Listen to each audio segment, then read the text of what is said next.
अब जिस तरह से हमने साइन वेव के बारे में पढ़ा कि साइन वेव क्या होती है, एक वेव है इस तरह से एस शेप की एक वेव होती है।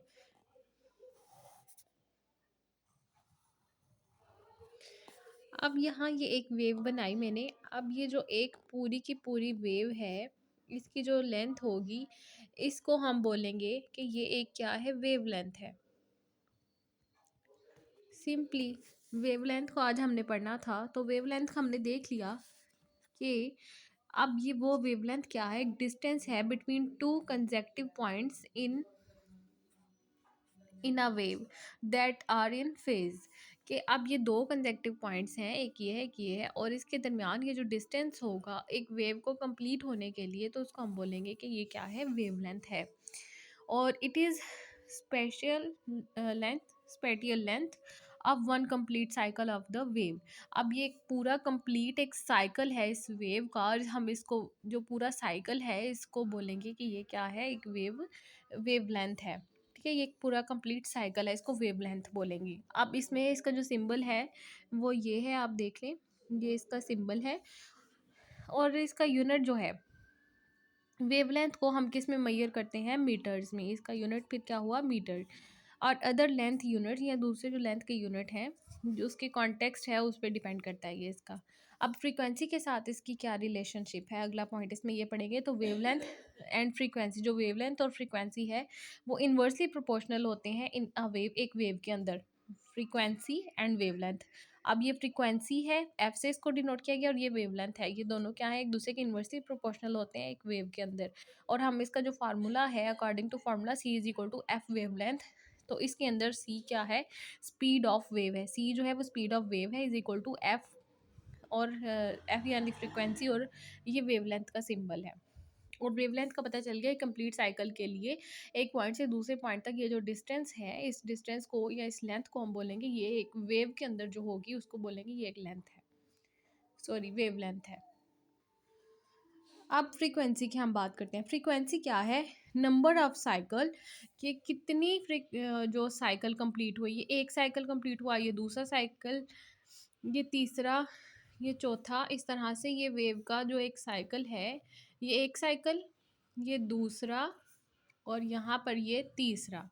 इस तरह ये जो साइकिल बन रहे हैं, सॉरी शायद नज़र नहीं आ रहा था, यहाँ से ये एक साइकिल हुआ, एक साइकिल, फिर दूसरा इधर से दूसरा साइकिल, फिर तीसरा इधर से ऐसे तीसरा साइकिल, यहाँ तक ये तीन साइकिल आए हैं। अब नंबर ऑफ़ साइकिल की बात हो रही है। नंबर ऑफ़ साइकिल, जितने ज़्यादा साइकिल होंगे, और या फिर ऑसिलेशंस इनको बोलेंगे, ऑफ अ वेव, एक वेव के, दैट अकर इन 1 सेकेंड, एक सेकेंड के अंदर जितनी वेव बनेगी उतनी वेव्स को क्या बोलेंगे, जितनी वेवलेंथ होगी उतनी उसकी क्या होगी, फ्रीक्वेंसी। फ्रीक्वेंसी से आप समझ लें एक सेकंड के अंदर जितनी स्पीड से वेव्स बनेगी वो उसकी क्या होगी, फ्रीक्वेंसी होगी।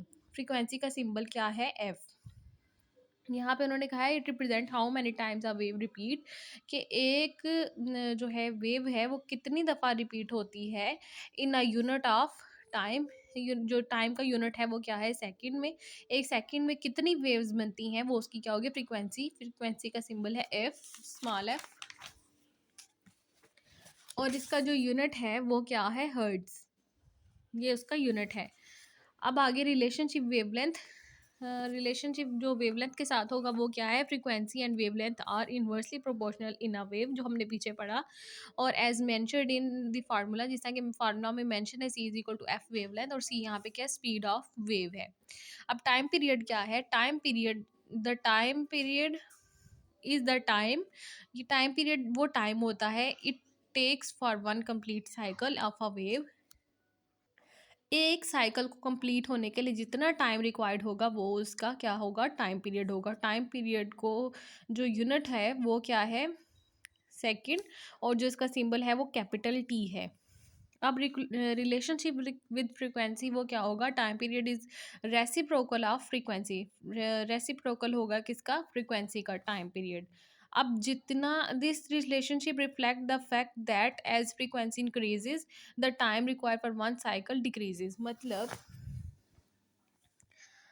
अब यहाँ पर ये एक वेव है, ठीक है, ये एक वेव बनाई, एक साइकिल के लिए हम लोगों ने बताया एक साइकिल को कंप्लीट होने में जितना टाइम लगेगा वो उसका टाइम पीरियड होगा। अब जितनी जल्दी साइकिल कंप्लीट होगा उसका टाइम पीरियड जो है वो डिक्रीज़ होगा, मतलब टाइम उसे कम लगेगा। तो हम लोगों ने स्पीड को बताया था, मैंने फॉर एग्जांपल बताया था कि अगर फ्रीक्वेंसी को एज अ स्पीड अगर आप लें कि जितनी फ्रीक्वेंसी ज़्यादा होगी, फ्रीक्वेंसी क्या है, तेज़ी से जितनी वो बनेगी, ऑसिलेशंस कह लें या वेव्स कह लें, जितनी ज़्यादा ऑसिलेशन एक सेकंड में बनेगी वो इतनी ज़्यादा उसकी फ्रीक्वेंसी होगी। अब जितनी जल्दी एक साइकिल कंप्लीट होगा उतनी उसकी फ्रीक्वेंसी ज़्यादा होगी और टाइम पीरियड क्या होगा, डिक्रीज़ होगा, यानी वक्त कम लगेगा उसको। तो यहाँ पे क्या है, this relationship reflect that fact, reflects the fact, इस फैक्ट को रिफ्लेक्ट करेगा कि फ्रीक्वेंसी इंक्रीज होगी तो time required for one cycle, जो एक साइकिल को कंप्लीट होने के लिए जो टाइम रिक्वायर्ड होगा, मुकर्रर होगा, ये जिसको हम टाइम पीरियड बोल रहे हैं, वो क्या हो जाएगा, डिक्रीज यानी कि कम हो जाएगा। यहाँ पे उन्होंने समरी में ही लिखा, वेवलेंथ क्या है, spatial distance of one cycle of a wave, एक जो डिस्टेंस है एक साइकिल के लिए, जो एक वेव के लिए जो डिस्टेंस होगा उसको हम बोल रहे हैं कि ये क्या है, वेवलेंथ है। आगे फ्रीक्वेंसी क्या है, frequency is the number of cycle, कि वो कितनी ज़्यादा साइकिल बनते हैं, कंप्लीट होते हैं पर यूनिट ऑफ टाइम, यानी कि एक सेकंड के अंदर। एंड टाइम पीरियड इज़, तो वो क्या होगी, उसकी फ्रीक्वेंसी होगी। टाइम पीरियड क्या है, टाइम पीरियड इज़ टाइम, वो वक्त है taken for what complete cycle, एक साइकिल को कंप्लीट होने के लिए जो लिया जाता है। और ये जो सारे सारे के सारे पैरामीटर्स हैं ये इंटरकनेक्टेड होते हैं, एक दूसरे से जुड़े हुए होते हैं, मिले हुए होते हैं in the description of wave behaviour. और फंडामेंटल कॉन्सेप्ट्स होते हैं ये स्टडी ऑफ वेव्स में और ऑसिलेशंस में।